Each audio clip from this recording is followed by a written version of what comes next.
नमस्ते आप सभी को। कैसे हैं आप सब? आई होप आप सब अच्छे से होंगे, अपनी पढ़ाई भी अच्छे से कर रहे होंगे। स्वागत है आपका इस चैनल पर।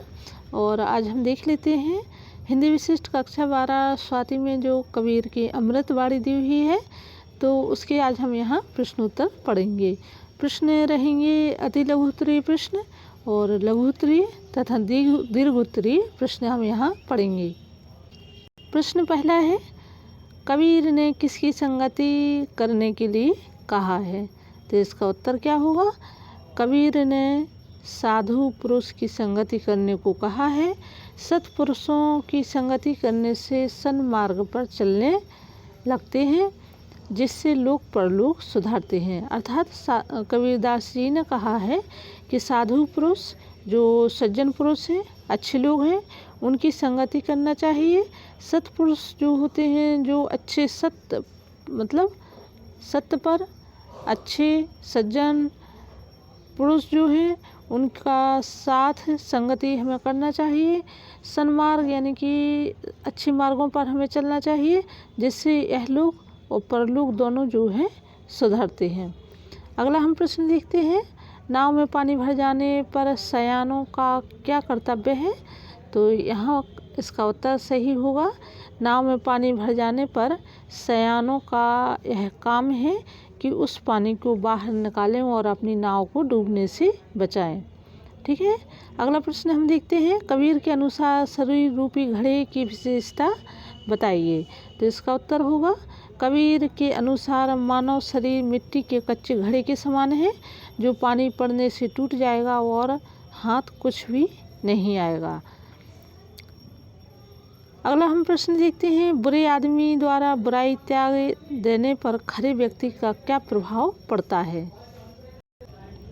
तो इसका उत्तर होगा कि बुरे व्यक्ति द्वारा बुराई त्याग देने पर भी खरे व्यक्तियों को उस पर उत्पात करने की शंका बनी रहती है। कहने का अर्थ है कि जो गलत कार्य करने वाले लोग होते हैं, वह आगे चल के गलतियां बुरे कार्य ना भी करें तो भी लोग उस पर शक जरूर करते हैं। हम अगला प्रश्न देखते हैं, बड़प्पन प्राप्त करने के लिए केवल नाम ही काफ़ी नहीं है, यह बात बिहारी किस उदाहरण के द्वारा कही है? तो इसका सही उत्तर क्या है? बिहारी जो हैं कवि बिहारी रीतिकालीन कवि हैं और इनकी सिर्फ एक ही रचना है, बिहारी सतसई। तो यह हमें याद रखना है।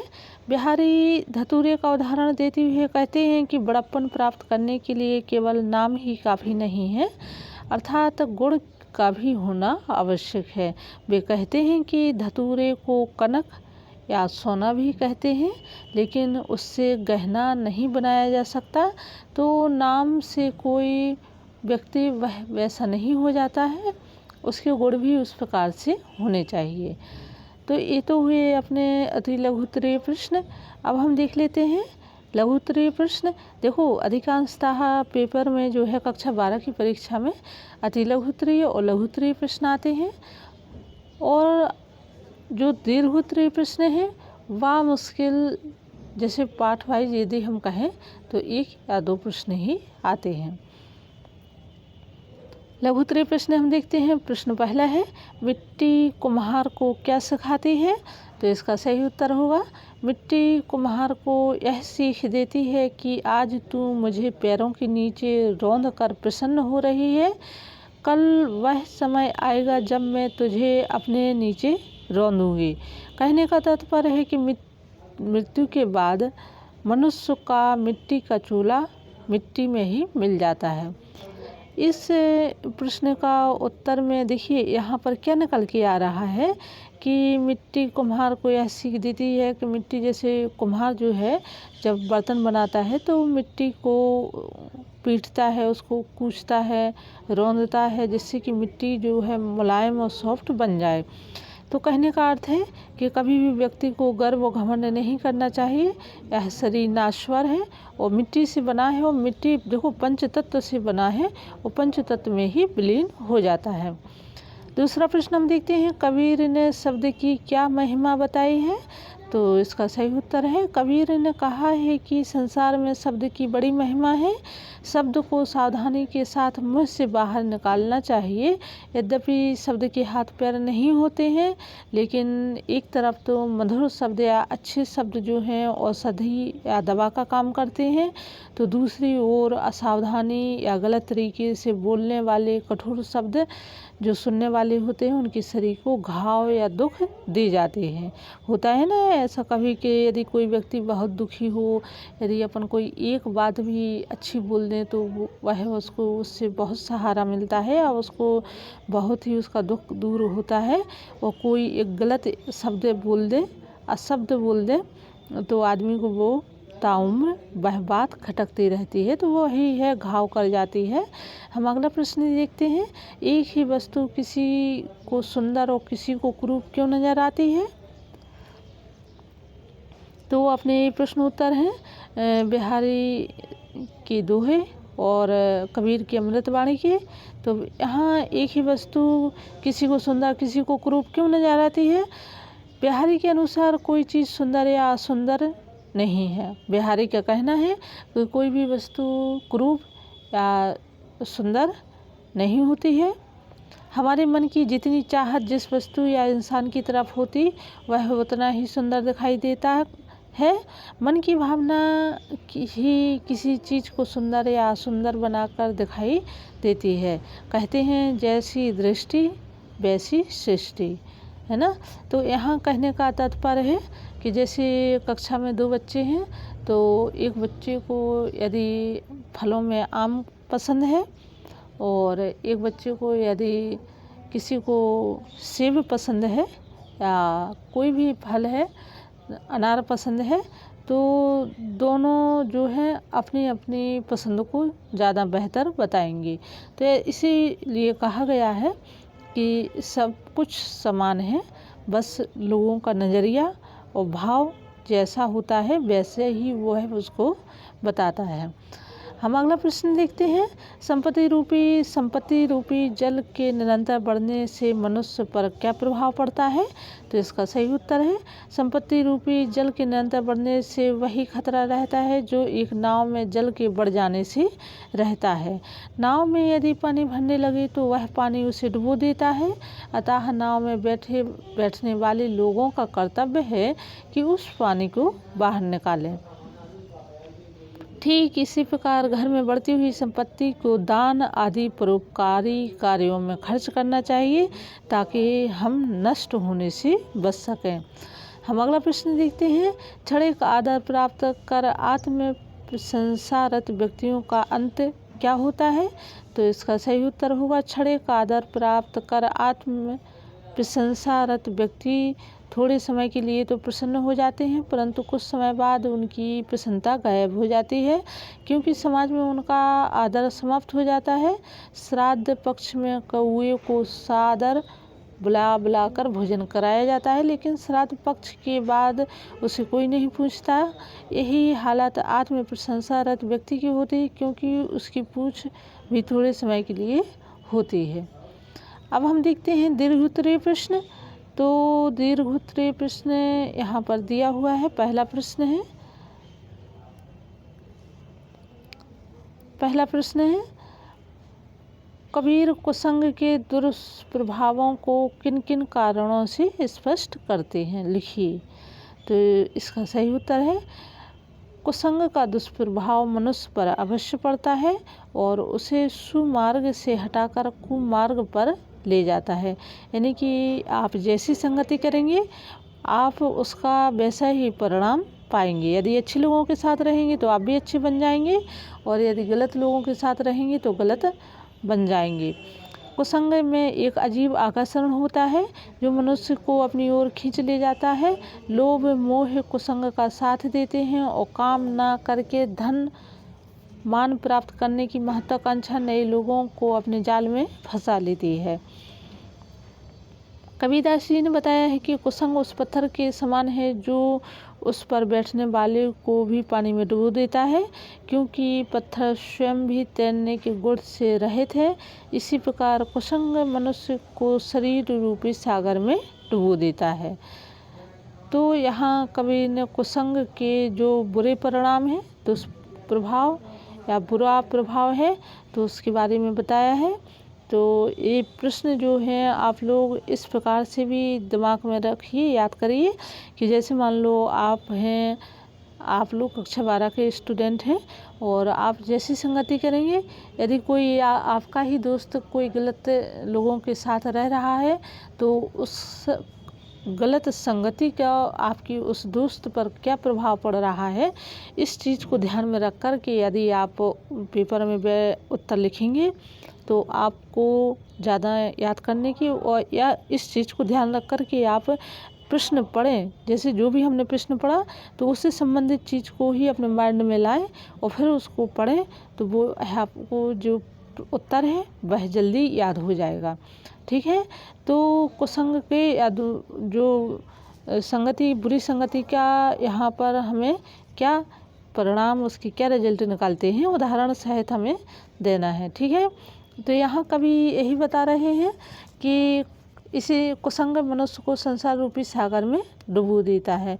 एक सुस्पष्ट और उत्कृष्ट उदाहरण कविवर कबीर स्वाति नक्षत्र की बूंद का देते हैं, जो सुसंग यानी कि सीप में मिलकर मोती बन जाता है, केले पर गिरकर कपूर बन जाता है।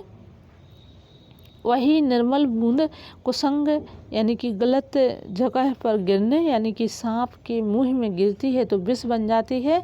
किसी का संग करने से पूर्व पानी की वह बूंद निर्मल और पवित्र थी, लेकिन जैसा साथ उसको मिला वैसा ही वह परिवर्तित हो गई। इसलिए साधु सज्जन कहते हैं कि संसार में संग का प्रभाव ही मनुष्य की उन्नति और अवनति का कारण होता है। अतः मनुष्य को सावधानी पूर्वक कुसंग से बचना चाहिए। कहने का अर्थ है कि आपको अपने जीवन में ज़्यादा से ज़्यादा अच्छे लोगों की संगति करना चाहिए, और यदि आप अच्छी संगति रखेंगे तो आप स्वतः अच्छे कार्यों और उन्नति प्रगति की ओर बढ़ेंगे। हम अगला प्रश्न देखते हैं, देहधारी मन होने के कौन कौन से गुण हैं? तो इसका सही उत्तर है, एक समय देव, दानव और मानव अपने पिता ब्रह्मा के पास गए और उनसे प्रार्थना की कि वे उपदेश दें। ब्रह्मा जी ने उन तीनों से एक ही अक्षर द कहा। फिर उन्होंने तीनों से द का अभिप्राय पूछा। देव ने कहा द का तात्पर्य है दमन करना, यानी अपनी इंद्रियों का दमन करना। बलवान असुर बोला कि द का तात्पर्य है दया करना। फिर अपनी बारी आने पर मनुष्य ने कहा द का अभिप्राय है दान करना।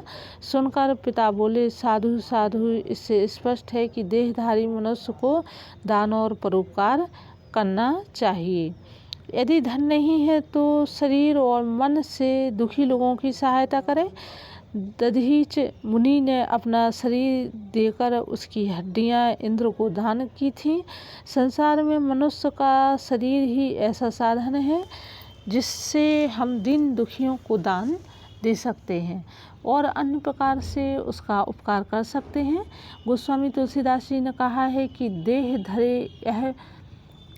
धरे कर यह फल भाई, भजे राम सब काम बिहाई। उनका तात्पर्य अपना कर्तव्य छोड़कर भजन करने से नहीं है। उनका कहना है कि फालतू काम छोड़कर निरंतर ईश्वर का भजन करना चाहिए, तभी देह धारण करना सार्थक है। यही देह ऐसी है, मतलब अपना शरीर ऐसा है जिससे हम ईश्वर स्मरण करते हुए परोपकारी जीवन व्यतीत कर सकते हैं। यानी कि परोपकारी यानी कि दूसरों पर हम उपकार करके, दूसरों का भला करके अपना जीवन व्यतीत कर सकते हैं। ईश्वर, धर्म और मानव के लिए किया गया कोई भी शुभ काम दान की श्रेणी में ही आएगा। भूखे को अन्न देना, वस्त्रहीन को वस्त्र देना, बीमार को दवाइयाँ देना, संकट में किसी की रक्षा करना आदि, यह सभी उत्तम दान हैं। तो अब हम आगे देखते हैं अगला प्रश्न।